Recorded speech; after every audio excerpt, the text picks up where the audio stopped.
Hey kids, it's time to get some SML podcast all up in that.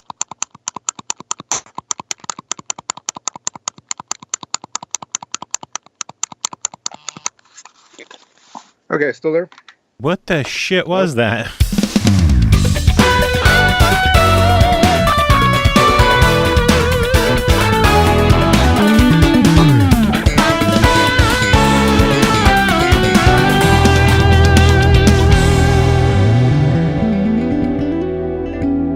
What's up, everyone? This is the SML Podcast. I'm your host, Joe, kicking off the show with me, Pernell Vaughan. How are you doing tonight, sir? Doing okay, though I had one of those lame behind trade-in offers that can only happen when you are a game hoarder / early adopter buyer type. I bought that Shantae game for the Switch, Half Genie Hero. And I'm like, well, the game retails for $40, and I bought the game originally when it first came out and never opened it. But that means I want it for the Switch, but I don't think I should buy it. That's a waste of money. And then I did, migraine mathematics in my head, and eventually came to be like, I never bought the DLC, and I have a Gamers Club membership, and the game trades in for $7 now. See, I would have kept them because they're both different releases. True, but not necessarily. They're different releases, but basically the Switch version has all the DLC on it that the other games didn't have. Mm-hmm. And it added like an extra costume in addition to that. So the DLC not on sale adds up to $24. So as I've never bought the DLC, and after the trade-in and the Gamers Club unlocked, my price came to $23. So I was it was worth it. Yeah, I was like, I might as well just get it. And it comes with an art book, which the other thing didn't have. And the cover art looks nicer if you're into that sort of thing. And the soundtrack disc. Oh, the soundtrack was in the Risky Beats version, too. So that was already there. It was just the art book. But honestly, that soundtrack is swank, though. It is good stuff. See, but now you have 2 copies of the soundtrack. No, I'd never opened it. I actually just gave him the darn thing. I was like, here, take it. Whatever. Really? I would have just fucking given him the game and kept everything else. Well, at the time, I would have felt like a goober at the time, though. Admittedly, I should have just done that. But originally, I was like, maybe they'll just give me store credit for the full value of the game, which he almost did, because the guy that works there is awesome. But apparently, Best Buy doesn't even carry the game anymore. So they couldn't even bring it up for an actual price. Damn. I was like, yeah, damn, because they did it for me before. I took a game back. I can't remember why I did it. I think it was Overwatch, because I was like, I bought it with the intent to play with friends, and then it never happened because I don't want to play Overwatch, and 2, my friends never let me know when they were going to play Overwatch, so it just stayed shrink wrapped. And when I took the game back to the store like a year and a half later, they gave me full retail price for it. That's pretty fucking cool that they did that so long afterwards. I agree. I wasn't expecting it, but when he did, I was like, "Thank you, sir," because I didn't lie or nothing. I was like, I bought the game. I genuinely never played it because I bought it with the intent of playing with friends, and it never happened. I want to return it. Yeah. And the guy could have easily said, we can only give you store credit for this, but he's like, let me see what I can do. Here you go. I was like, wow, you're awesome. Thank you for that. So, I mean, it probably helps that they have all my damn info, so it's like I could actually, this guy shops here a lot. He's not flim-flamming anybody. Well, give it to him. The flimmiest of the flames. The good thing is you had a good retail experience, where this past weekend I had a shitty retail experience, and this one was at GameStop, which shouldn't surprise anybody because GameStop is awful. But I went there, and apparently the district is having some kind of competition of like who could sell the most pre-owned merch, shit like that. And I'm friends with the manager at the store, so I wanted to try helping him out and pick up a used game. I checked my reward coupons. I had a bunch of extra points that I could buy $20 in reward coupons. So $20 off a pre-owned game makes a game a lot more palatable to pick up when you could save $20. Yeah. I start looking at the Switch games. Pretty much all of their good Switch games have gone up in price. Oh, they jacked all the prices up to coincide with some of the bargains. Yeah, even better. Like, how much do they usually charge for brand new games that are used? Like, something first week or first month. It's usually like $54.99, right? Yeah, because I was going to say if it was $50, I'm used to it being like $44.99. That's why I remember back in the day the breakdown was.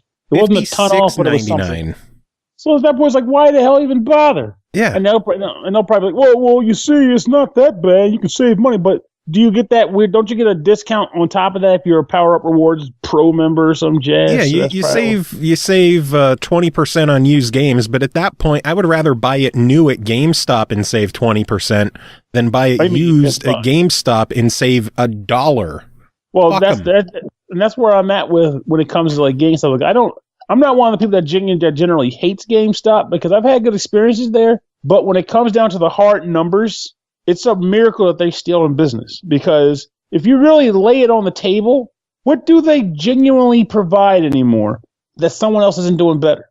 And swag and toys and collectibles.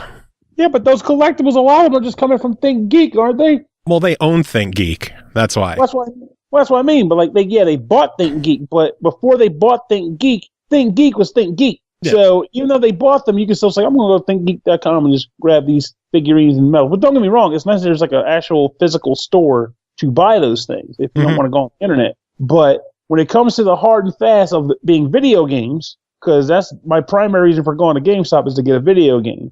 I mean, it's very rare to get like a GameStop exclusive, like Song of the Deep was a GameStop exclusive. I bought that from them. But it's very rare that they have exclusives anymore to constitute going to the store. And then when you think of any regular game, as long as it's not like too old, like for example, like I mentioned, Shantae doesn't get sold at Best Buy anymore. Shantae, ooh, sachet. They don't carry that at Best Buy anymore. So my best bet would be go to GameStop or the internet. So they would have that. But generally, any game that you're getting new, you'll get a better deal going to Best Buy, Jones Gamers Club Unlocked. Which, let's be honest, if you buy games regularly, there's no reason not to have that damn thing. Exactly. If you don't have Gamers Club Unlocked, then you're likely to eventually get a sale at Target, because Target still does sales, though they have been slouching in the earlier part of this year. But they still do sales. So eventually you'll get that. Or you get the credit card and just get 5% off every bloody thing. But in the end, it's like GameStop, if you go to the good ones, they have cool staffers. Because I like the fact that some of the staff knows what they're talking about when it's like, hey, tell me about this game. Well, I love games, so here's your information, buddy. I like that. But when it comes down to the money part, i.e. the most important part, they're not hanging. They can't hang anymore. They're not hanging. Yeah, and that's what leads to the shitty thing that I ran into at the store, because the whole extra $2 on some Switch games isn't the big deal. I found a game I wanted to pick up, Summon Night 6 on the PS4, priced at $34.99, which, all right, not too bad. It's a tough game to find. The Elite Pro price on there was $27.99. So you look at the price tag, it says Elite Pro price $27.99. I have $20 in reward certificates. How much is the game? It should be the difference of the two. Should be pretty straightforward. $11.99. Where the hell did that come from? Exactly. Apparently what they do, store level, like even the manager at the store, when I was like, why the fuck is it coming up at this price? She's like, that's how the system is. I can't do anything about it. Like there's nothing I could do about this. What they do is they don't take the $20 off of the Elite Pro price. They take it off the full price and then discount the game the Elite price. What the hell is the point then? I mean, I know it's only a $4 difference, but that's still some bullshit. That is some deceptive marketing. Like that's a damn combo meal. That is 40% of a $10 store game shop credit card. That's money. $4 is $4. That's 4 copies of Madden right there. but seriously, that's 4 copies of Madden 2015. That's technically like 16 copies of Madden 2012. But like I even contacted corporate because I was pissed. I was annoyed. I think that is really, really deceptive and shady to do, because the price tag specifically says Elite Pro price $27.99. So as soon as that gets scanned in, the total price should be $27.99. That is your total. The end. Now apply coupons. $7.99. You better take a page from the book of Toys R Us and just look at that crap. I know. So I contacted corporate, and the first thing they wanted, they were like, oh, what was the store address, including the store address? No lie, that's what they said. We want the store address, including the store address. And I told them no, because I didn't want to throw my friends up there under the bus because they didn't do anything wrong. This is an issue with their computers. This is an issue with their system and their straight up corporate greed, which, let's face it, $4 isn't a lot, but when that adds up to thousands of people a day.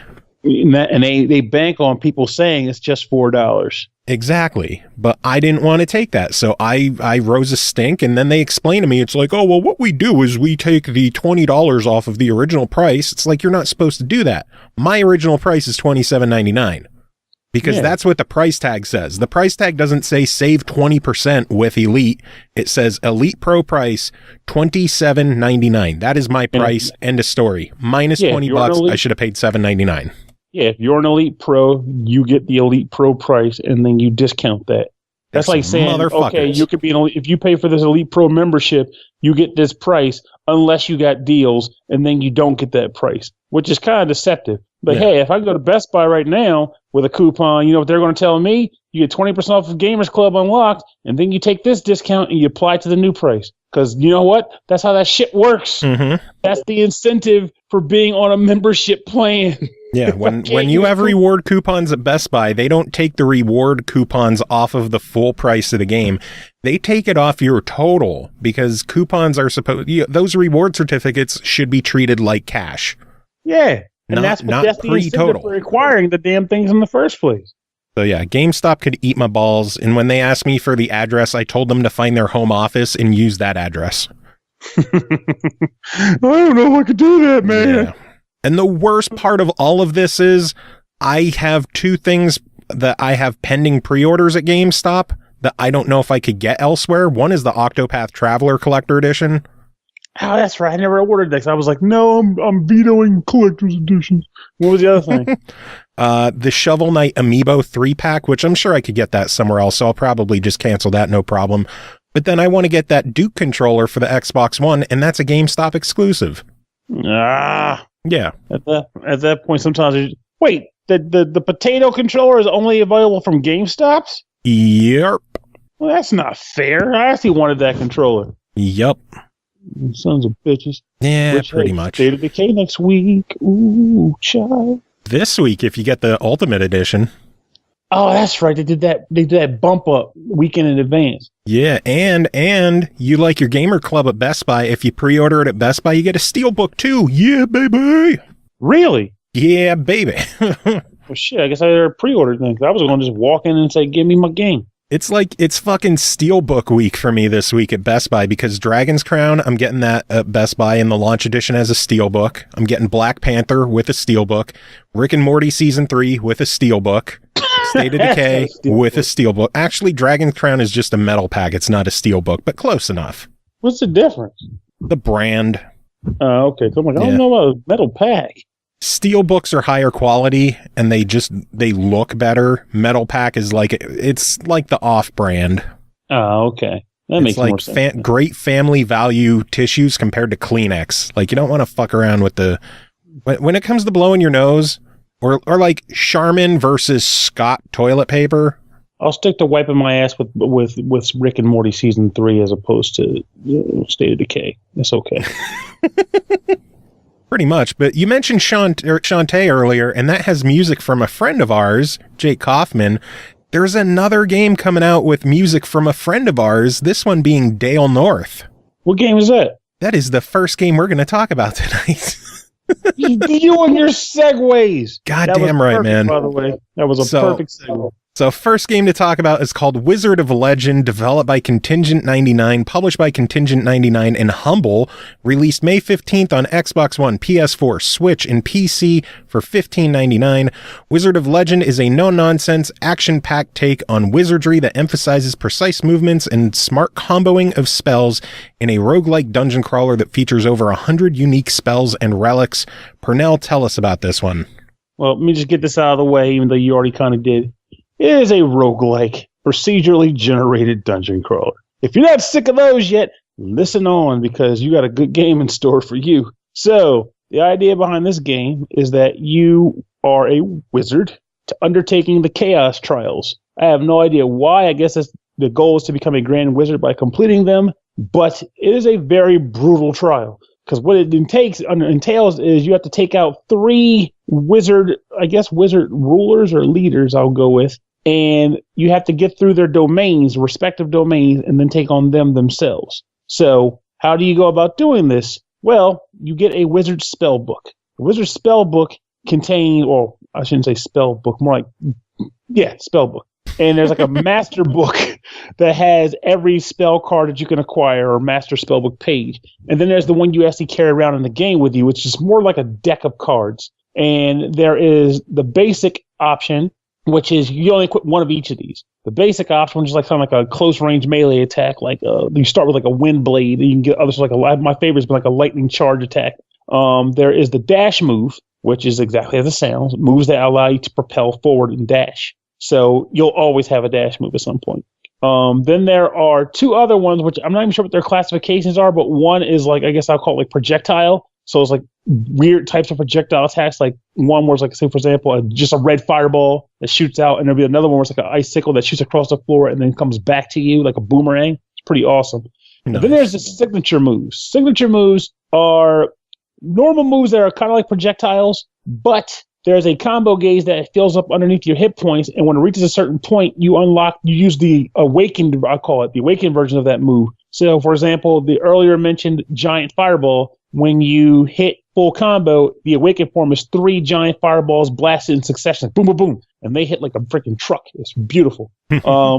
So you unlock these things by 2 methods. One is while you're in actual dungeons, you can spend gold that you acquire in the dungeon to find and purchase cards from shops that will show up on different floors. But unfortunately, when you die in a dungeon run, those cards do not come back with you.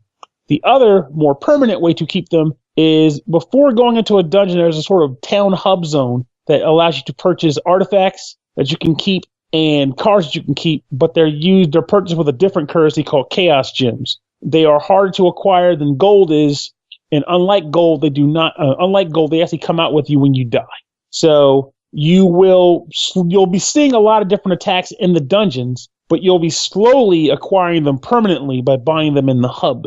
Oh, nice. So it's nice that you don't, obviously they want you to kind of work at the game harder, but you're not confined to wishing that you could just, get everything by virtue of waiting out to unlock it with Chaos Gems. Also, every attack has a normal version and an enhanced version. The enhanced version can ultimately be purchased if you luck out and find it in the stores. So the downside to this is, of course, you might find yourself buying a cool spell that you like, and then like a couple turns like, oh crap, the enhanced version. Why did I miss out on that? This is stupid. But at the same time, whatever. It's just money or gems. You'll get over it. But this is a lot of fun to deal with. I love mixing and matching the different weapons the different skills and the like. And you can also purchase new cloaks or cowls, whatever you want to call it. And each of those can come with different traits like bonus hit points or bonus defense or bonus damage done with water elemental attacks. Oh, and by the way, there's a lot of elemental attacks.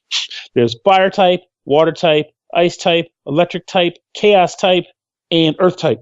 So Pokemon, gotta catch 'em all. Gonna burn a face.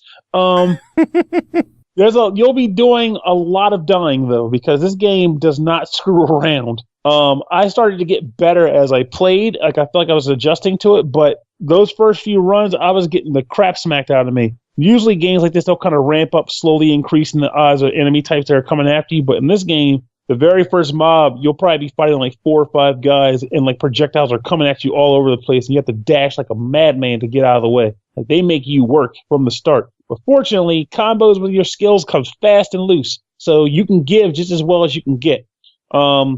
Every attack has a cooldown, though, of course, and you have to pretty much be mindful of those cooldowns in order to properly balance out which attacks you want to use at a time. The unfortunate downsides to this, though. So, like I mentioned earlier, every attack has a cooldown. Unfortunately, unless there was a button I didn't press or something, which is very possible, these things happen, the cards do not display what these cooldowns are, because I didn't see it. I just saw the attack and the element. So if there's a cooldown feature, I got to go back into the game and look it up. So don't hold me to that. I'm just saying I didn't see it.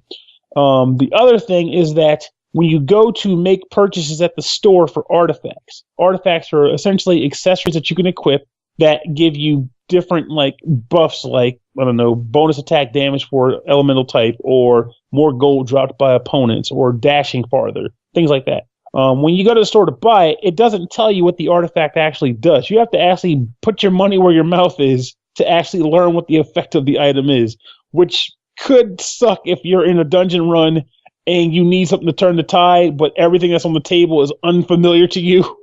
Like, well, that Lance of Bloodlet seems pretty cool. And it's like, oh, that's a cursed item. You just lost half your health, but now your attacks do double damage. Like, I could have used the health instead, thank you. But too late, So I guess it kind of goes along well with the roguelike atmosphere. I mean, like, heck, if you played Sharon the Wanderer, that game's way more brutal with that kind of stuff. So I'm not. God, yeah. But just something worth mentioning here. But as a whole, I had a great deal of fun playing this title. Like I said, the action is fast and loose. It keeps you on your toes from every run, beginning to end. And the bosses, I've only beaten one of them. I've fought all three, but I've only beaten one of them. Kicked the tar out of them. They are hard. The battles are just displays of effects, particle effects all over the freaking place, to the point where the first time I fought the fire deity, I'll just call it, I was flabbergasted by how much crap was going on at one time. Like fireballs getting shot across the screen, giant meteors getting dropped from the sky with like a very small zone within a multi-scrolled room that you can stay in to be safe. It is crazy. They make you work. So don't go into this game expecting to take a nap, because you'll have tons of nightmares with that attitude. You want to come in ready to play and ready to break some knuckles, because that's the kind of game Wizard of Legend happens to be. But if you're ready for that, you are in for a treat. I can promise you that. What I want to know is, how is the soundtrack? It's actually really good. It ranges from sort of like dungeony doom doom doo doo doo doo, like dungeony tracks, to like pretty nice atmospheric level tunes. Like when you're in the ice area, there's like a more soothing sounds. But when you're in the fire dungeon, if you end up in the fire environment, it's a lot more like heavy. Not saying rock heavy, but just like bass, like do do do do do do. Though I think my favorite track has probably still been what is probably one of my favorite tutorials in a long time. You start the game out in a museum to Chaos Wizards, and you're a guy just dressed up like a wizard, and you walk through the museum, and the tutorial is walking through the exhibits, and it's like, hey, you can play with these cards and shoot these dummy targets with them. Press X to mess around with it. And all these kids are like, yay, this museum's great. And like people are out on dates with their spouses, like, oh, my wife took me to the museum. We were curious about how the Chaos exhibit was going to be, how it's running, and blah, blah, blah. It's a really cool tutorial, and the music for that area is very nice and museum-esque. I like the OST. And of course, when you fight bosses, it's pulse pumping. That is very, very good to hear that the soundtrack is good. So overall, $16 on this one. What is your verdict? 16 gets. It's worth it. 16 yeses. Yeah. Well, that's a lot of yeses. Well, I was being funny. I only had one yes to give, but it's a very large one. It's a large yes for a quality game worth your money. Buy it. Well, you can't say you only have one yes to give, because you might have two more. That is true. That's why I only have one yes to give to this game. I got to conserve. That's true. Very true. So, moving on, next game to talk about is called Super Chariot, developed by Frima Studios, published by Microïds, released May 10th on the Switch for $19.99. Set out on an epic adventure and give His Majesty the trip of his death. Guide a super chariot containing the remains of your king through a network of subterranean caverns. On your own or with a friend, lead the brave princess and her faithful fiancé through the catacombs in search of the ideal resting spot for the king. Pernell, tell us about this one. This game is hysterical in a fun way. The premise of this game is as Joe described it. You're essentially carting a dead king who still can talk and is still a jerk to a resting place worthy of his regalness. And what ends up happening here is that you have to literally drag his carcass to the murky depths of subterranean caverns. This is done by affixing ropes to either the front or back of the chariot and pulling him along or pushing it from behind. This sounds like it's easy, and it is as far as the controls are concerned. But actual execution, that's where the work comes in, because this game can get pretty devious. So the idea is that every once in a while you might have to, like, say, get the chariot over a high ledge. How do you do that? Well, you have to jump up on the ledge, attach a rope to the chariot, and then pull the chariot up. Sometimes there's like a number of cool gimmicks in the levels that will require you to think outside the box a bit. Like one of the early ones, which I thought was pretty awesome, was I call them phantom rails, where if you rolled the chariot over the rails, the chariot would ride the rail, but you couldn't. So it would require you to like think outside the box. Okay, how am I going to pull this chariot? Because if I connect a rope to it, I'll go underneath a ledge that will get caught on the rope, so I can't pull him that way. I got to jump around, grab it from behind, and then pull him, or from the front, and then pull it up the ghost rail from a actual non-ghost ledge. There's some pretty cool stuff like that. And I did get the chance to play 2 players, which I was glad for. And I feel like this game excels the most out of the 2-player mode, because of the fact that it's kind of like how Ms. Explosion Man was, and why I like that game so much. It requires you to cooperate with your teammate to figure out how to best get the cart across the various obstacles you'll come across. And while the game was designed to be played with 1 player if need be, there are a lot of sections in the game that are pretty much 2-player dependent. And what I mean by that is, as you're rolling the king to his final resting place, you're also collecting money, because even as a dead king, the man loves his bling bling. So as you're rolling along, you collect treasure by rolling the cart into the vicinity of the gleam, thereby considering it collected. You can't just run over money and take it. The cart has to do it. So there will be sections where you cannot reach these specific fairly valuable gem items unless there's another player to help you manipulate the cart, because it's designed in a way that you cannot actually get it to that zone alone.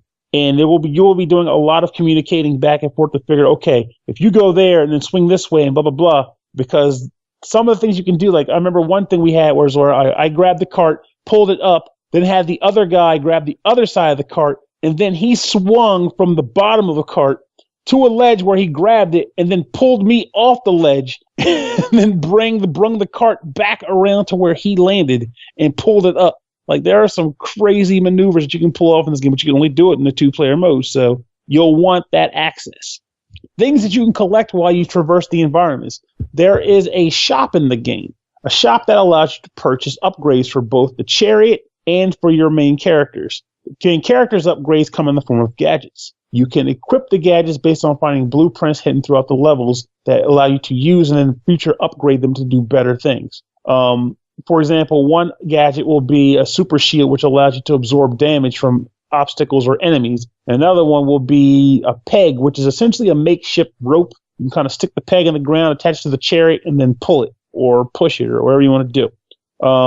And then the chariot upgrades are just things that allow the chariot to function better. And these are like pretty general things. Like think like it can take more, it can hold off looters better, or it can, I don't know, absorb, like pull in money from a farther distance, like magnetic chariot, stuff like that. So you'll want to basically look for blueprints that are hidden throughout the levels, then take them back to the shop that's run by a communicative and very smile-worthy skeleton. He's an awesome guy. But you take it back to him, and he unlocks the blueprints contents and allows you to make purchases. So, but I honestly was having a great time playing this game. Again, I do emphasize that I feel like the game is leaps and bounds better with a second player, but that does not mean the game is not playable alone, because I'll probably end up playing the majority of it alone just because that's how it is for me. But when I can get my friend Matt to hang out, we'll probably end up doing most of the co-op if we can. But I think the game is a lot of fun in and of right. It's got a lot of cool charm too. So it's an adorable game. I love Frima's games. It's such a cute style they have. And the guy, whoever they got to voice the king, I like his regal sarcasm, or just that that dryness of it. Like he talks, he speaks at different times in the game. And one of my favorite things that happened was when I was playing 2 players. I was the princess and my friend was the fiance, and he scrolled off the screen a bit too far. And when that happens, unfortunately, the game will count him as a death, and you'll have to wait a few seconds for him to respawn. During that time, the king he doesn't look because he's dead, but he says, "Are you sure he's the right man for you? Look how incompetent he is." And I wasn't expecting that, but when I heard it, I was in stitches. And obviously, that's not a spoiler for him. I was like, "Oh no, I won't be surprised." But no, he says other awesome things too, which I won't spoil for you. And he says them at different times that are humorous. That's fantastic. Yeah, it's pretty cool. Like this is an awesome game. Like it was one that I was interested in back on the PS4 days. Never got a chance to play it. And I heard about the Super Chariot, like, oh man, this is something we need to review, because I've heard great things about the Chariot game. And then there's Super Chariot. I'm not sure why it's super, but that's because I never played the original. I'm guessing it includes the DLC with it. That's my guess. That'll do it. Yeah, but this game, it is quality. I think this game is pretty cool. Well, now that you've had your time with it, $20 on it, what is your verdict? I say at least a try it if you're single player, a definite buy if you're doing 2 players. Works for me. This is the kind of co-op game where it makes you communicate with your partner instead of just both of you running and gunning and it's like, whatever, we'll get there eventually. So to me, those are the preferred co-op games, ones where you have to actually exchange words with your partner and actually coordinate activities. No. Well, you got one more game to talk about. That's called Don't Die Mr. Robot DX, developed by Infinite State Games, published by Digerati. It released May 3rd on the Switch for $8.99. Deep in the electro abyss lives a little robot who loves to eat exploding fruit. He also likes staying alive, and that's where you come in. Get the fruit, avoid the enemies, try not to die. Spoiler alert, you will die. Pernell, did you die? Yes, I died. Yes, I died. I died a lot, and that's how the game is designed to be. How does this game work? So it is sort of like Robotron in the sense of like you're a small pixel man. Well, I guess they're actually pretty large images in this game. But you're one guy in a rectangular arena being hounded by a copious amount of murderous robot mobs. They're all trying to kill you. And in each level, the goal will be different, but the scoring goal is different, but the premise is the same. Don't die. So the levels are broken up into arena worlds that are each composed of 5 stages. Each of those stages, you might have a different contest or goal. Like, for example, one will say just, let me see, do as many shave damage take as much shaved points as you can. And obviously, shaving is, if you're familiar with games like Ikaruga or Cave Shooters, is to kind of rub up against enemies but not quite close enough to die. Mm-hmm. You get points for that. But in the case of this requirement, they'll actually tell you to rub up against as many guys as you can and not die. Sometimes this goal will be, you filthy man. Other times the goal will be to just get a high score, like a certain amount of points. Other times the goal will be to eat a specific number of a specific type of fruit, and then so on and so forth. And when you pick up fruit, it creates a small explosion, and any enemies caught within that explosion will die, which therefore can also buy you a little bit more breathing room and also score you some points. So that can help you in 2 different requirements or goals right there. As you do more of these levels, you unlock different trophies within the level. So bronze, silver, gold, and platinum based on your performance. And after you unlock a certain number of trophies, you unlock the next region. And that's how you progress through the game. Just getting more trophies to get to the next more and more frustrating level until you die, and then you keep trying, and then you die, and you will die a freaking lot. And that is the hamster wheel. This game, I wanted to dislike it because it doesn't look bad in execution, but you know the type. When you watch a trailer and you have no context, you might look at it and go, I'm not feeling this so much. This looks kind of cheap or not fun, or I don't know what's going on here. But when I actually got the chance to play it, I caught myself in the wheel of one more time, one more try. I'm going to get that damn platinum. I'm going to get this platinum. Did you get the platinum? I got a number of platinum trophies. I was addicted to a number of those stages, and I got fairly far, but the game is hard. There are unlockables in the game, but they're mostly cosmetic, I will say. Like, you get like different beanies and hats for Mr. Robot. I can't remember all the things per se, but I remember there was just cosmetic-y things. I was more concerned about just progressing the game. But you unlock the means to get these updates by when you kill enemies in the game, they drop coins. You pick up the coins, they add to your bank, and you spend those at the in-game shop to buy upgrades. Like different colored robots with hats and the like, and just cool lip backs like that. But I will say, it is a fun title. Like, it's short, it's sweet. Well, the game isn't short. There's a lot of levels, but I mean, it's meant for short bursts of play. Pick up, play, get a high score, shut it down for the day, come back later, try again, drop it on the can. Hey, it's a Switch. You can do that. Play it on the can or play it in the car if you're the passenger, not the driver. Thank you for clarifying, by the way. Oh, I had to. I know some people are crazy out there. They want to play everything in the road because they think they're better than that. I mean, I won't lie. I'll admit to having a Pokemon run in standstill traffic here and there too. No shame, no shame.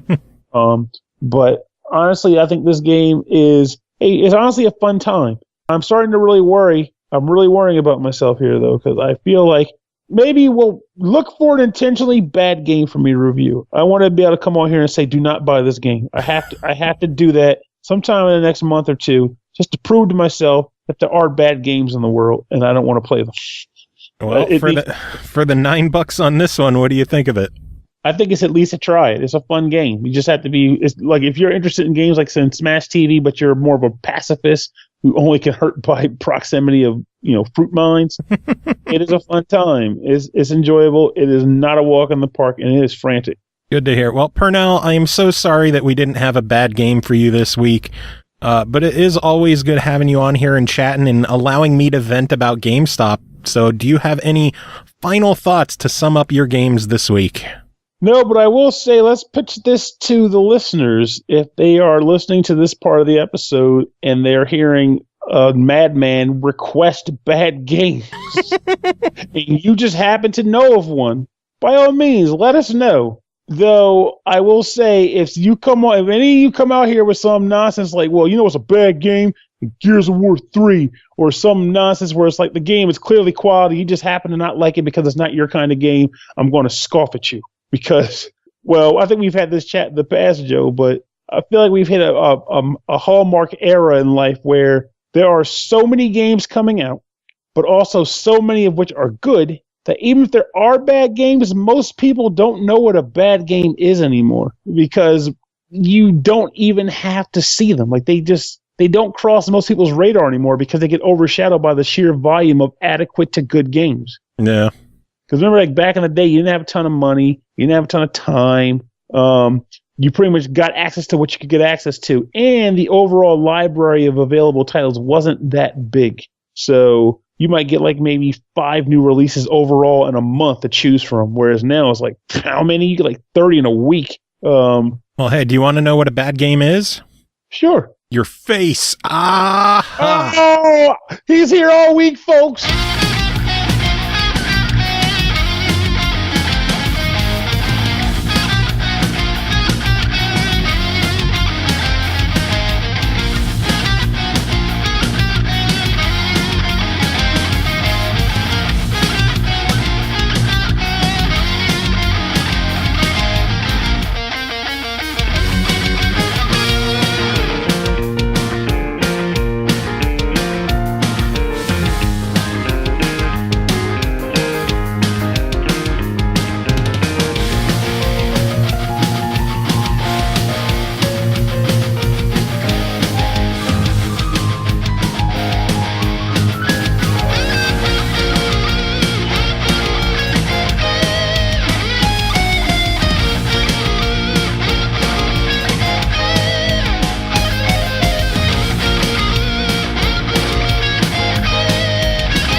All right, moving on. Next game to talk about is called Battle Chasers Nightwar, developed by Airship Syndicate, published by THQ Nordic, released May 15th on the Switch for $39.99. Battle Chasers Nightwar is an RPG inspired by the console genre greats, featuring deep dungeon diving, turn-based combat presented in classic JRPG format, and a rich story driven by exploration of the world. Checking this one out, Chris Taylor. Chris, how are you doing? I'm doing good. I'm in a helicopter right now with a cat. Just referring to yeah, there's probably some background noise, but hey, so if anyone's listening, no one's knocking on your door. That's just the washer. It would be kind of great, though. I need somebody to just knock on my door like all day. Someone listening is like, there's someone legitimately knocking on their door. It's an emergency. There's someone with a knife outside. So maybe you should go check on the door. maybe that other person should escalate the situation beyond just knocking politely on the door rapidly. Just be like, Excuse me, someone has a knife out here, please. Hello? Excuse me. Hello? Hello? Alright, anyway. Hello? Video games. Hello? I'm being stabbed right now. This is pretty bad. It's no longer me knocking. That's the sound of the knife hitting the door through my body. This hurts really, really bad. There's a lot of blood out here. You might want to grab a mop. If you're coming out, just be careful. It's going to be a little slippery out here. Oh, man. The polite murder victim. Anyway, Battle Chasers. What a sketch. How is this one? Well, it's not like being stabbed repeatedly with a knife, so that's good. Okay, so Battle Chasers Nightwar, which somebody was nice enough to point out to me that it sounds like the title was just made by an RPG name generator. And I couldn't disagree. But it turns out, when I looked into it a little bit, actually Battle Chasers is a comic book series that started in 1998 and is ongoing. I think they're almost at their 10th or 11th issue or something. So it's a very slow comic series. Yeah. It's one of those that I think had many delays and, hiatuses and hiatusi. Haiti? Anyway, sure, that's it. And to be honest, that's kind of how this game's been so far. This is a meaty RPG. This is like a steak and 3 potatoes. That's a lot of potatoes. Yes. And if you're very hungry and you really, really like potatoes, then this is the perfect meal for you. If you're on a diet or trying to eat on the go, this is just going to be something you look at from afar and say, one day. That is my life. Just staring at RPGs I miss you. Oh, I know. I miss free time. Reaching out with my hand, just anyway. One day. So the story is basically there's a group of adventurers. I suppose you don't go looking for in-depth origin stories or character building. Apparently the comics for that. In this one, they're already in the middle of a thing, and they already all know each other, and they get along remarkably well. So obviously all the conflict's been sort of dealt with already. However, in airshipping over this remote land, they are shot down by air pirates, and 3 of them become separated from the rest of the group. The group totaling, I think it was 5 or 6. It's been so long since I've seen the intro that I can't remember. I know there's an old-ass wizard and a sexy lady, and they're 2 of the ones we are meant to find one day. Cat is literally attacking my toes with his claws. This is terrible. Better than being stabbed with a knife outside while we ignore you. Yeah, barely. Hello, my cat's attacking me. Anyway, okay, so but character development or not, this really isn't that kind of game. This is a dungeon crawler sort of JRPG that is super heavy on just about everything but the story. However, that is not going to stop you from falling in love with the characters. So the first thing I noticed about this game and what caught my eye initially is that all these characters are really macho. There's just muscles upon muscles on the guy with the sword, and he's got that crew cut and a giant chin, and there's a 20-foot high robot that is in your group. The scantily clad lady is very scantily clad. However, and then you get to a town and there's a dwarven blacksmith, and I swear to God, his beard looks like it works out. So it's it's very comic booky in the sense that proportions are just huge on these people, except that it's not like the actual writing isn't presented. It's like it's kind of macho, but also all the characters are really supportive and protective of each other, and they get along really well. Like, so it's not machismo, it's just really exaggerated looking people. And in fact, this is the same guy who designed the character models for the Darksiders game, so you could kind of see where that look is coming from. For sure, yeah, and you know, like, as opposed to what you might expect in such a story, like your actual lead is a little girl. I think she's like 9 years old or something in the comic. I think she's probably slightly older by this point, but still, you know, a little girl with gigantic gloves. I guess it's her dad's magic gloves or something, and they're like half the size of her body. Oh, and Lord. it's kind of great, actually. And also, your 20-foot high robot is a gentle soul and is the healer of your party. And like little birds like land on him whenever you're done with a battle. Like, that's how nice he is. Literally a Disney princess of a 20-foot high robot. So the Iron Giant. Essentially, yes, except he looks cooler. He's my favorite. Calibretto is my favorite. I've even been like looking at fan art and stuff of him, and he has fans. I knew he would. So you get into this adventure, and the thing about it, the real meat of it is that just there's so much. Like, for one, you don't gain levels very quickly, and you don't get money very quickly. You really have to grind for just about everything in this game. And the battles are not speedy affairs. Like, you got all these punch animations and, like, you know, all this planning and stuff to do. Essentially, the way a battle goes is that you use your regular attack to build up what's called overdrive. And so the way overdrive works is it's like your mana in that you can cast spells with it, but it's temporary. It only lasts till the end of the battle. But if you build up your overdrive, you can cast your most powerful stuff without actually diminishing your magic, which is really nice because, again, stuff is expensive and hard to come by. So, like, mana potions, you don't just stock up like 99 of them, you know, before the next dungeon. It's like, I mean, you could, but it would take you forever.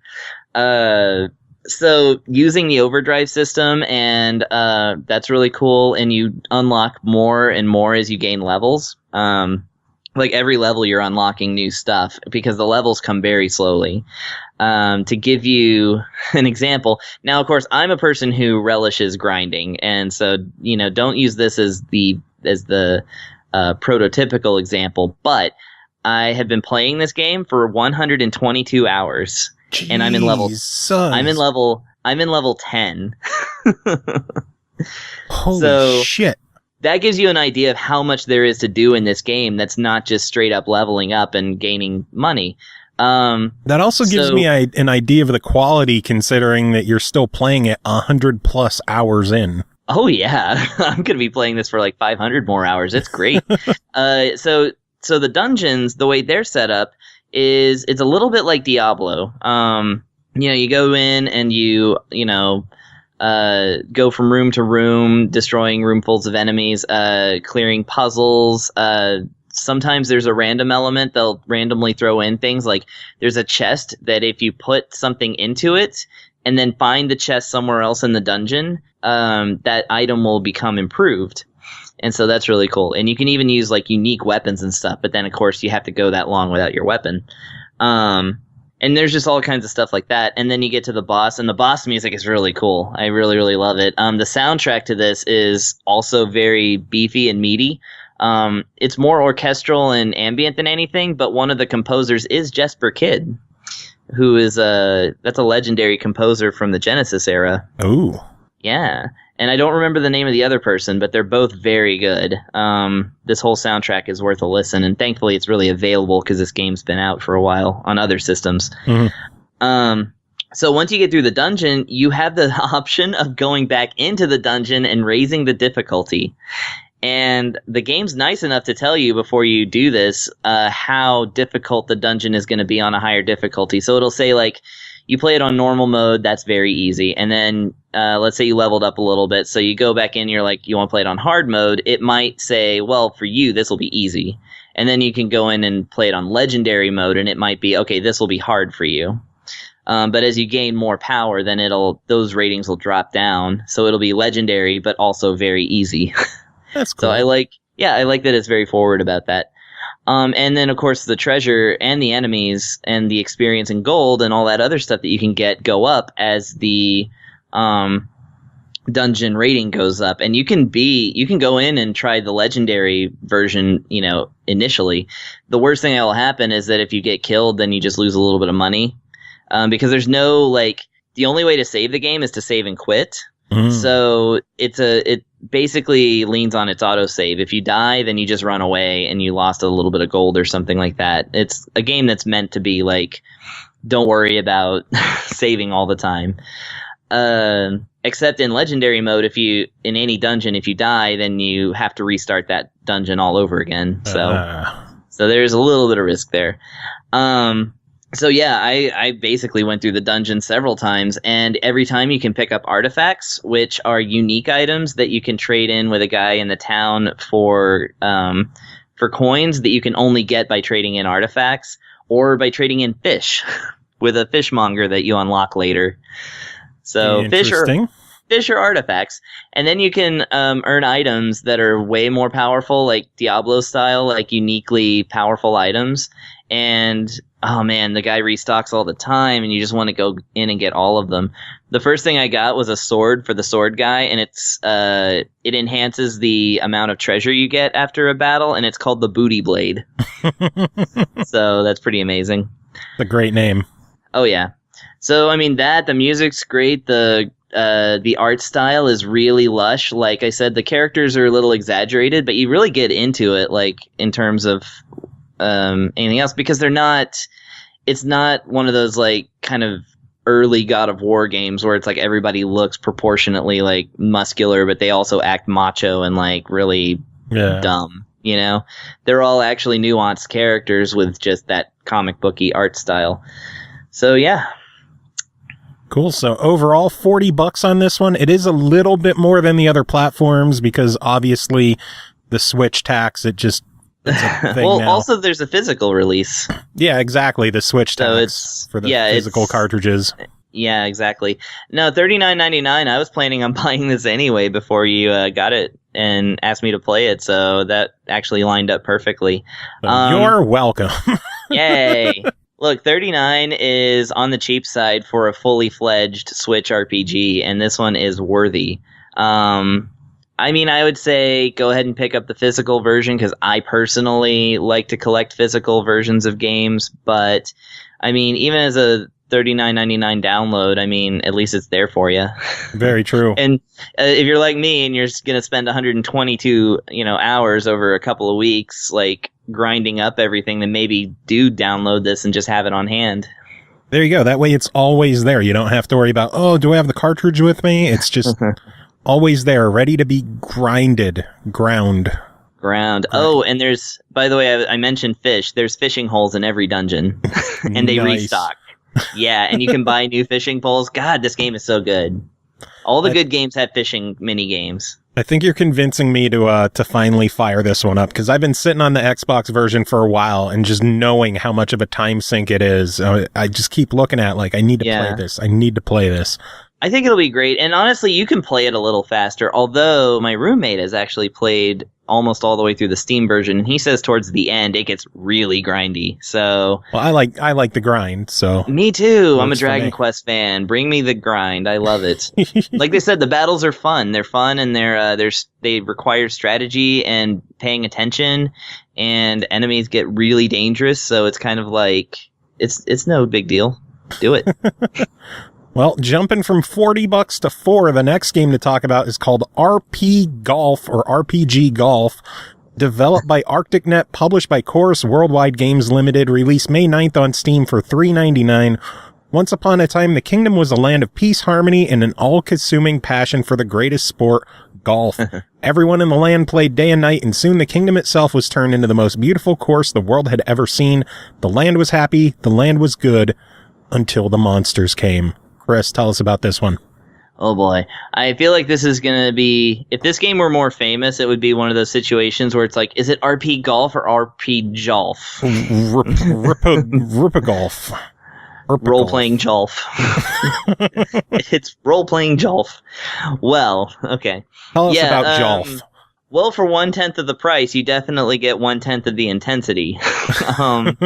This is among the lightest RPGs that I've ever played, and among the lightest golf games.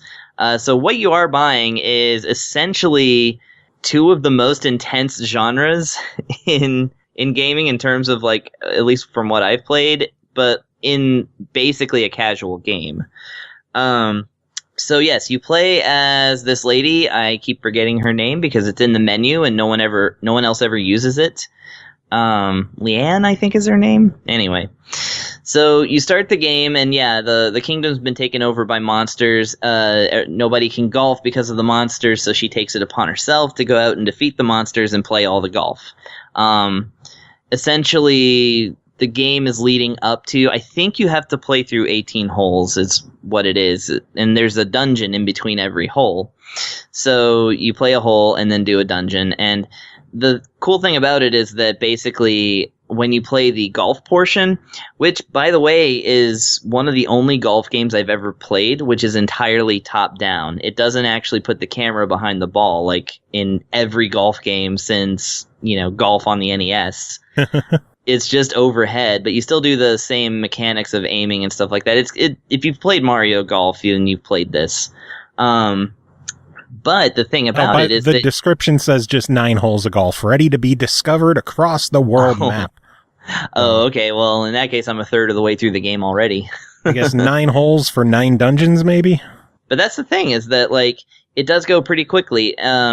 If you're pretty on your golf game, that is to say your timing presses and all this other stuff, because the game forces you, because you have to face against apparently a red dragon who is judging your golf game before you get to him for, I suppose, the ultimate showdown. You have to get a par at least on the holes before you can move on. So you actually do have to play the golf game. And then, of course, the RPG part, you actually do have to play the RPG for a couple of reasons. One, of course, is to advance into the next area. You get magic spells that, like a Metroidvania or an RPG, they let you get to the next area. So it's kind of open world, but you'll eventually run into some obstacle that you have to, beat a dungeon to get past. For instance, ice blocks, and then the first dungeon you get a fireball, that sort of thing. The way that you fight enemies is very Zelda-like. I would say either Zelda or like an early SNES, like Lagoon or something, where they just run around and they broadcast their attacks, which is nice. Like the enemy will flash and then it'll like hit you, and if you hit the button at the same time, then it'll block the move, which is cool. And you can also do a powered up like golf swing, but yeah, it's all live action type stuff. So it's not proper like JRPG stuff. It's more like Zelda golf. Gotcha. Which is fine. But the thing is, it looks cute as hell. Oh, it is. It is very cute, actually. I really like the graphics in it. And the music is really catchy, too. It's more on the golf side than it is on the RPG side. But at the very least, it's like when you're in dungeons and stuff, it sounds like a dungeon. And the boss music is really cool, too. Nice. Anyway. So, yeah, you fight these enemies. Now, the thing is, there's no easy way to heal damage that is done to you in the game apart from... you can purchase drinks, usually close to save points, that, you buy them and none of them will fill up all your life, so you just have to keep buying them. And you get pretty good drops from the enemies and stuff, but there is, you can get yourself caught in not having enough money to heal yourself, and then you've got low life and you're trying to go after these enemies. However, if you level up, then your life does go all the way up. But I found myself sort of... until I could afford to just buy stacks of potions, which you can also keep on you, I was just like, man, I really wish there was an inn or something, because there's nothing. It's just, they just got random, save spots interspersed throughout the whole place, and then, treasure chests that occasionally have stuff in them. Yeah. Of course, now it has 2 different maps where you can use this. You have where you can see where you're going. You have a map that shows you all the holes, in the general world map, and then you push the button again, and it actually gives you the bird's eye view of the entire square that you're on, and you can actually just move the camera around and actually see where you're going, which is pretty handy for a part later in the game when there's a giant ass maze that you have to get through. Oh boy. Yeah, I mean, at least you can look the whole thing over and, kind of figure out where to go instead of just getting lost. But I was like, man, it's actually an intimidating size maze. So yeah, it's just like, it's one of those things, it definitely will keep you interested for a long time. It's probably not, it's not really in depth enough as an RPG or as a golf game to be like, a total winner, but I mean, for $4, this game will easily give you like days worth of entertainment. Nice. So your official verdict for $4 on this one? For $4, it's a fuck it, why not? But I personally had a lot of fun with it, and so I would have gladly spent $4 on it. I might have to, because it looks really, really cute, and a golf story on the Switch I really enjoyed? Yeah, it's yeah, from what I can see, it just doesn't have as much as Golf Story, but I mean, for the price. That's what I'm saying. I enjoyed Golf Story, so why not grab this one as well? Considering what the fuck, it's only $4. I got that in my Steam account. Why not? Exactly. This one is definitely a good use of $4 in your Steam account. So, it's fun. It's cute. It'll keep you entertained. It won't I don't think it'll be your anybody's top of the list or anything, but hey, that's a $4 Steam game for you. Indeed. Oh man, well Chris, always good chatting games with you. Do you have any final thoughts to wrap it up? I think somebody needs me at the door.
Moving on, next game to talk about is called InkSplosion, developed by Petite Games, published by Ratalaika Games, released May 9th on Xbox One, PS4, Vita, and Steam for $4.99.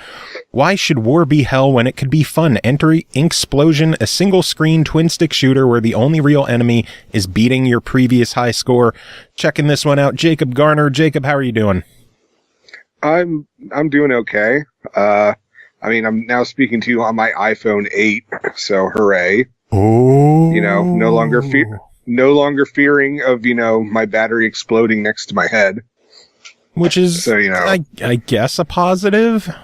Yeah, we'll go with a positive. Probably. We'll go with I could have probably had a good lawsuit against Apple, I doubt it. Might have also been dead, but, If only. You have to weigh out the positive. I was going to say, you have to weigh out the positives and the negatives, really. So tell me, what is InkSplosion? So it's, first off, that thing's a lie about how the only enemy is your high score. No, that's completely a lie. The enemies are your enemy. But the enemies of my enemy, doesn't that make them my friend? Maybe.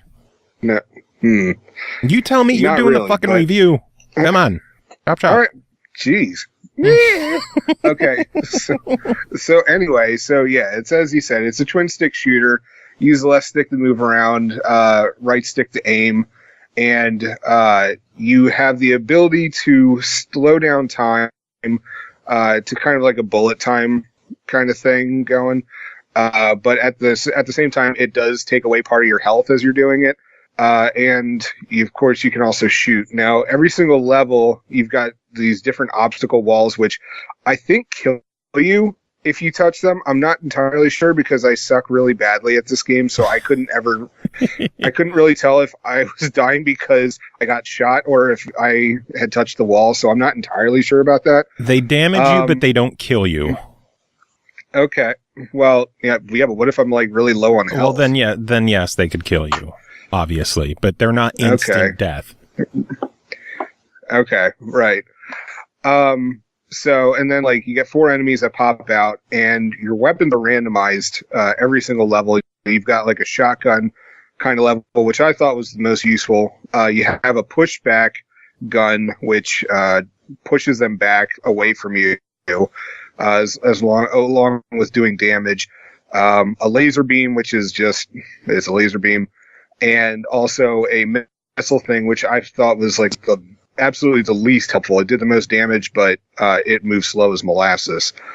So you'd have to figure out how you're going to be able to quickly move around the map, which of course again is randomized with each one, and you just keep trying to get. You just keep trying to beat your high score from the previous time. And that's all that there is to the game. There's 2 other modes to it, but I couldn't unlock them because my scores weren't high enough. Okay, so arena mode, once you hit 100,000 in normal mode, you unlock arena mode, which is basically the same game as before, but without the walls that pop up. So it's just one set arena. Enemies will pop up, you kill them. Enemies will pop up, you kill them 4 at a time, like usual. You just don't have to contend with the walls. And then there's a hard mode, which is just the enemies do a lot more damage and they take more hits to kill. Yeah, okay. Well, one day, hopefully, I'll be able to see that. If not, if anything, I'll just, come over to your house and request help. And have you get the achievements for me. Because that's the other thing. Joe was like, oh yeah, you could definitely get like 1,000 out of 1,000 in like 20 minutes. And so 20 minutes have passed by and I'm like, I think my high score is 39,000 and I've got like 200 gamer score and it's, my games are pitiful. Like I could barely scratch like 8,000 a game. Good Lord. Yeah, the big thing is that you need to not get hit. Every enemy you kill raises your combo, your multiplier, I guess, and it also gives you a little bit of health too. Yeah, every enemy you kill does give you health. So if you do take a couple of hits, it's not necessarily the end of the world because you can recover. The big thing is 3 though. Well, unless you kill enemies and get your health back. Well, we're talking about Jacob Garner. Yeah, so you lose fairly quickly. But yeah, I think this game is going to be a fairly popular one amongst achievement hunters and trophy hunters. What I really enjoyed with this is I had fun with the game to the point where I ended up buying it on PS4 so I could play through it again and just get a bunch of easy trophies with it. I was shocked that a $5 game had a platinum trophy with it. I thought games needed to be more expensive to have a platinum in it. But even better is the fact that this is a cross-buy game, so you get it on PS4 and on Vita, and each one has their own separate trophy list. So for a $5 price, you can get 2 platinum trophies, which again, to a PlayStation gamer, that's a fairly impressive deal that you could get 2 platinums for $5. That's pretty sweet. It is. Now, are any of the achievements rare on Xbox or no? No. Okay. No. So you don't get to hear it. You don't even get the the benefit of that wonderful sound. Nope, not at all. Even on PlayStation, I think the platinum trophy was like 73% of people had it. So this is not a difficult game to get all the achievements and trophies on. Unless you're me. Very true. If you're halfway decent at twin stick shooters, you should be okay for the most part. But yeah, there really isn't too much to say about the game. I think it's cute. I like the ink splatters when you shoot and kill enemies. There's really not too much to say about it. It's a fairly simple, straightforward game. I like the ink splatters, but at the same time, I found them to be a tad distracting. You're distracting. At different points, but I think that's fair. I mean, my ample bosoms, you know, I know they're very distracting to you. But the other thing I was going to say is like the weapon randomization with each level. I really felt it made each game like a hit or a miss. And it's just like, because the game where I was doing 39,000, I kept getting the pushback gun and the shotgun, and I was doing really well with those. And then any other game, it's just like if I get stuck with the missile launcher right off the bat, it's like I'm just done. Like I'm not going to recover on that game. Yeah, shotgun is definitely OP. I hated the laser. I didn't like it either. Like as long as I had either pushback or shotgun, I was fine. But once like I get a new level and a new weapon, it's like forget it. I don't know. Like I thought it was an okay game. I mean, I definitely suck at it. Mm-hmm. But I like you know, for what it is, I like it, and for the $5 price tag, you know, I think that's pretty good. So your official verdict at $5? You know, fuck it, buy it. Sounds good. I agree. If you do have both consoles and you do just want to pick it on one or the other, I would honestly probably go with PlayStation to get that double trophy list. Good stuff. Yeah, I mean, that makes sense to me. All right, so next game to talk about is called Super Hydorah. It'll be out May 17th on iOS by Abylight Productions for $7.99. Super Hydorah is a non-linear horizontal shoot-'em-up designed to offer a challenging and memorable experience. The game has direct action, nostalgic art, and a wide variety of unique content and situations. Jacob, tell us about this one.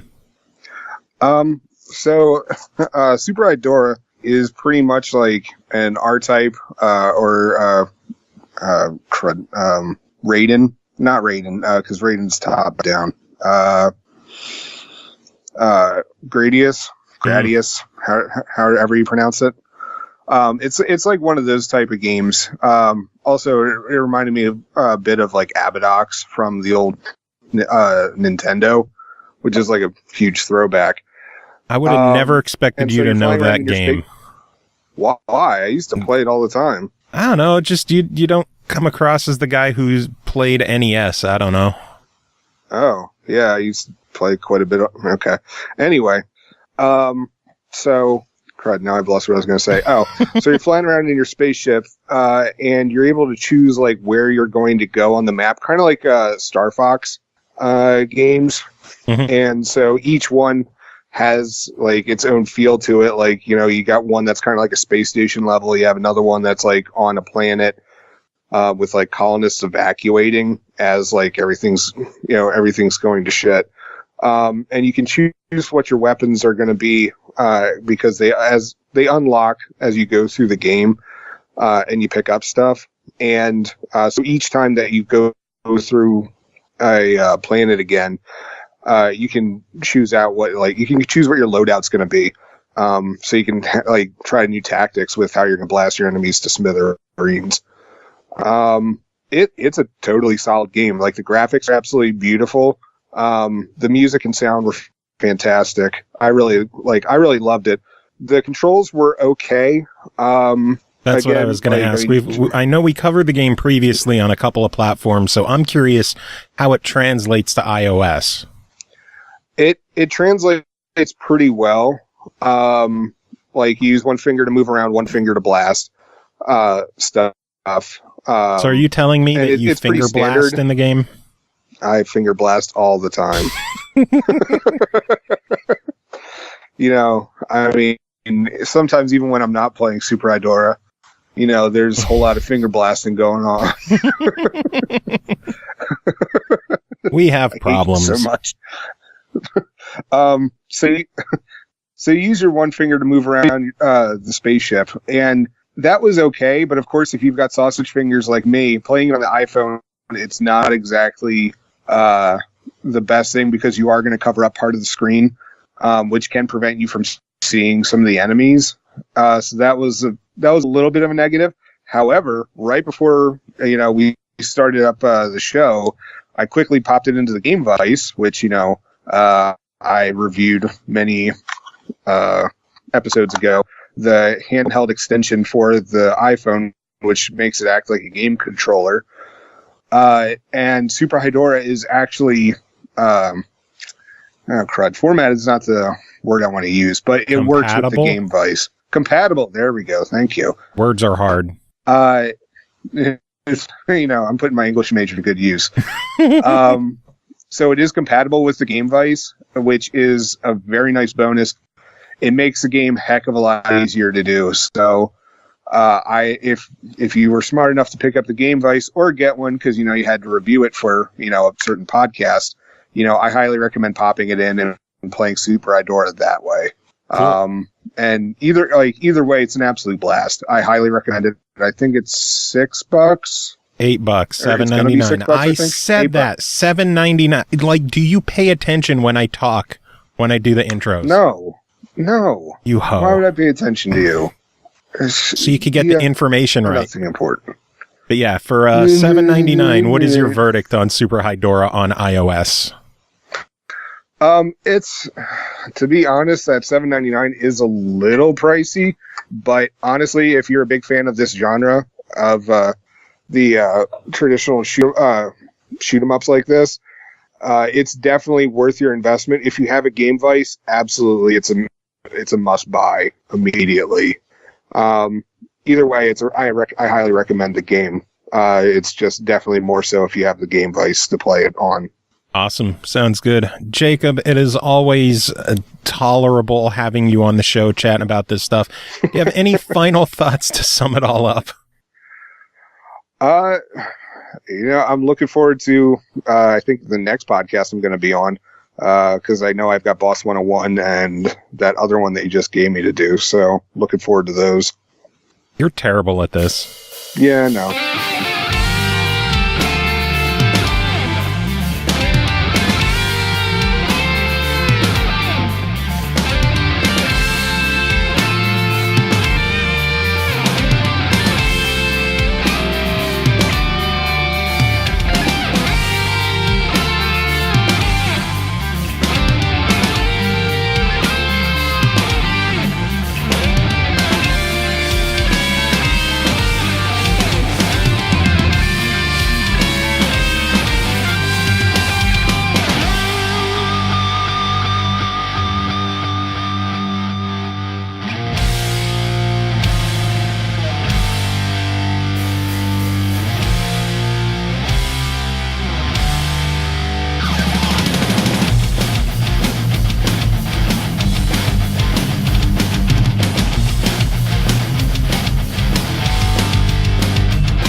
All right, next game to talk about is called Son of a Witch, developed and published by Bigosaur. It released out of early access May 16th for $19.99.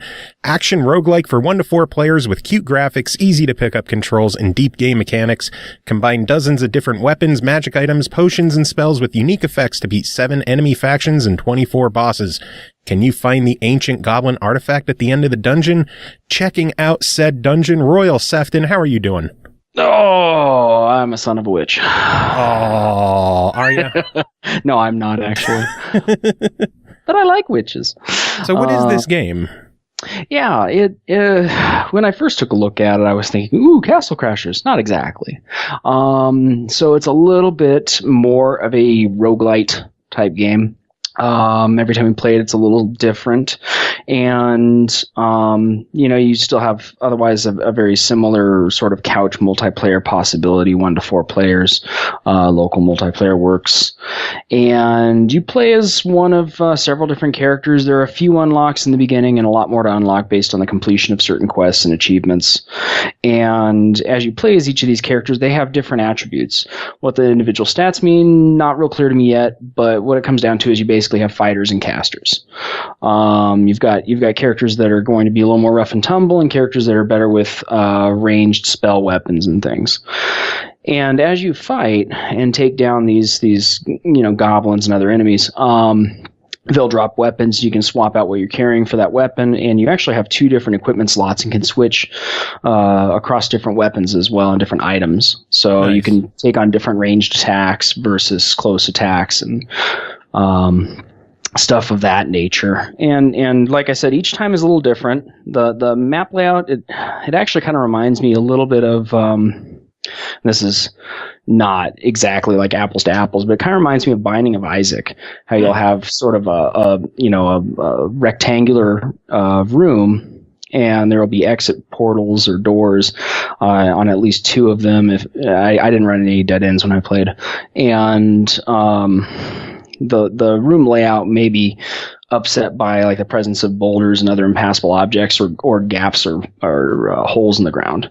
So not a hugely varied terrain, but everywhere is a little bit different. And you might have there's like a farm you come by and you have to squash bugs for the farmer, or there might be a pet to escort it hiding in the trees, something like that. These little side quests that come up occasionally. Escort missions, no. Yeah. And as you just fight through, eventually you get to boss fights, and it can get pretty difficult. It's very challenging. It's very intense at times. A lot of chaos going on, especially as you add players. My kids, tested this out with me, and I think they had a pretty rough time with it, actually. a bit too intense for them. Yeah. It is a little hard. It's a little unforgiving. That's kind of a typical thing with a lot of roguelites is the difficulty's up a notch or 2. Yeah. So, and they play Castle Crashers with me all the time, so, they saw the initial appeal. But I have to warn it certainly isn't like Castle Crashers, so that was my erroneous expectation. That's not really what this is. That'll fucking teach you. Yeah, that's right. You know what happens when you make an assumption? Makes an ass out of 2 people. You an umption. So... That's what happened, man. Never heard that one before. I heard the you and me. I never heard the you and umption.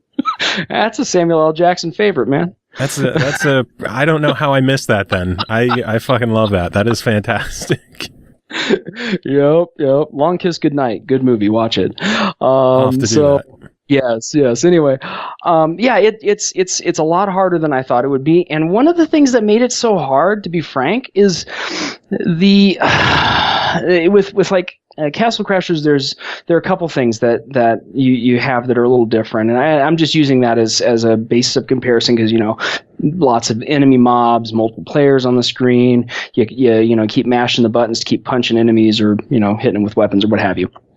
You don't really have that sort of like pain interruption thing. When you hit an enemy, the idea is they're not going to be able to hit back as long as you continue to combo on them and, a typical beat 'em up. You don't really have that here. You start to smack them a couple times and they'll start smacking you back. Yeah. So you got to stick and move a lot, but there isn't really any sort of visible impact as you hit them. They don't fall back. You don't really fall back. It just sort of interrupts your attacks. Mm. So it's like you could... That's something I think needs a little polish, if you ask me. I'm guessing the microphone picked that up, didn't it? Yes, holy smokes. That was thunder. Oh, God. So, before the power go, I hate cutting this one super short, but we do have another game. $20 on this one. What do you think of it? $20. Well, I mean, bring your friends, but it's kind of a try it. I personally don't think I could see myself spend $20 on it, but with a little more refinement, it could definitely earn that price. I mean, there's a lot of game there. There's a lot to play, so it's not all bad. It's just, for me, it's a little hard to enjoy with my kids, so they would probably be the other players I'd have join me right now for a game like that, you know? Yeah. But yeah, I mean, it definitely falls into the try range. It's cute, it's fun, and it's deceptively challenging. Nice. And it did just launch out of early access, so I'm sure they're going to be, tidying things up and making things smoother as the weeks progress as well. Right. But you got one other game before I blow away due to a possible tornado, and that is called PUSS, developed and published by teamCOIL, It's releasing June 6th on Steam for $6.66, so it's coming out 6.6 for $6.66. In this game, you play as a cat that's trapped in another dimension. Find the way out or stay there forever. Absurd, insane, and intense avoid-em-up game about a cat. Royal, I have a feeling this isn't just a standard game, is it? Give us the preview deets on this one. I can't hold in my laughter as you even describing it. It's amazing.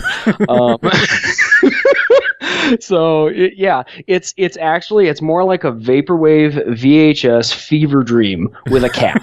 Okay, that's the best way I can describe this thing. So you started out and you're in the middle of this like bar in very solarized bright neon colors. It says bonjour, and you drag this kitty face across and it takes you to the first level. The first level is different every time. It changes up which level to load for you, and there's a few based on varying difficulties. Each level is basically a path from a start point to a finish point, and the finish point is getting there. It gets progressively harder because the game is it has a very glitchy look to it, and these glitches are actually things that will try to get you, whether it's projectiles that fly across the screen, or the path suddenly turns off, or it gets smaller, or disappears altogether, or sometimes there are these converging mirror images. I mean, it's just psychotic. I can't describe it. It's absolutely psychedelic. And so as you proceed through this, it's kind of like a game of Operation. You don't touch the sides or you lose.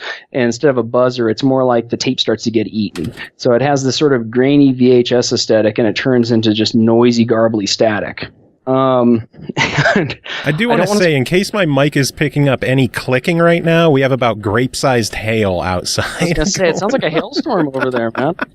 Oh man, I gotta wrap this up. I might die if this episode doesn't go up. I'm sorry that this call was for nothing. I'll pour one out for you, man. But this game looks absolutely batshit insane. I love it when a game comes out, it has the facade of, oh, it's this cutesy little, innocent game, and then when you sit down and play it, it's like, this is a fucked up, crazy, fucked up game. Yes, if you have watched Ring or The Ring or anything that has that sort of like glitch aesthetic horror, this game will appeal to you, because as you get further into it, it gets creepy as hell. Super, super creepy. Not really something I was quite expecting. I knew it was going to be a little psychedelic, but it goes just straight up like video nasty. I'm expecting something to come on my monitor and eat me. I mean, it's fucking scary. It goes the horror route, not just the crazy route. I'm sorry to spoil a little bit of that, but if you actually look at the store page, you'll already see, there's like Baphomet over the cat, which I think alludes to the $6.66 pricing and the 6.6 release date. Yeah, no, there's definitely some sort of like satanic backmasking type thing going on in the aesthetic that you pick up as you play. And I don't want to spoil the surprises, but it's hilarious, and it will shock and scare you. It's awesome. With cats. With cats. Yes. With cat cutesiness. I don't know how to better describe it than that. Nice. So again, this is just a preview. We haven't played the full game. Hopefully we'll get to cover that either later on this month or early in June. But for $6.66 right now, what are your thoughts on this? Does this seem like something to keep an eye on? Yes, definitely keep an eye on it. Even if you think the idea of like an avoid 'em up is not really your cup of tea, it's an experience, and I think $6.66 is going to be a very worthy price of admission for it. Definitely. Nice. Sounds awesome. Well, that is it for this episode. Possibly for every episode. We never know. Depends on whether or not this tornado warning actually comes to fruition for me. Yeah. Using big words like fruition. That's how I know the end is nigh. Cover, man. Well, thanks again to everyone who was on this episode chatting with me. Royal, thanks to you for coming on here and sharing my final moments with me. Do you have any final words to wrap up this episode? Meow.